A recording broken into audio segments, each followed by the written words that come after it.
কিছু ইবাদত আছে গোপনে করা। আজকে আপনাদের সামনে গোপন ইবাদতের ব্যাপারে কিছু কথা বলবো, খুব মন দিয়ে শুনবেন।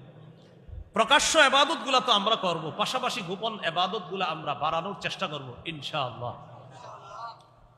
গোপন ইবাদতের ব্যাপারে ভূমিকায় দুইটা কথা শুনি, এরপর মূল আলোচনায় ঢুকি। ওমর ইবনে আব্দুল আজিজ রহমতুল্লাহ আলাইহি নাম শুনছেন? 99 হিজরিতে তিনি খলিফা হয়েছেন, শাসক হয়েছেন। 101 হিজরিতে তিনি ইন্তেকাল করেন। 2 বছর 5 মাস তিনি শাসন ক্ষমতায় ছিলেন। সারা দুনিয়ারে শিখাইয়া দিছে ইনসাফ কারে কয়, ন্যায় বিচার কারে কয়। শাসন ক্ষমতায় অধিষ্ঠিত হওয়ার আগে বছরে তার ইনকাম ছিল 40,000 স্বর্ণ মুদ্রা। শাসন ক্ষমতায় বসার পর মাত্র 400 দিনার স্বর্ণ মুদ্রা রাইখা বাকি সব রাষ্ট্রীয় কোষাগারে দান করে দিচ্ছে। তারা ক্ষমতায় বসার আগে ছিল ইনকাম, ক্ষমতায় বসার, আবার বলেন, ক্ষমতায় বসার আগে ছিল ইনকাম। তাহলে ক্ষমতা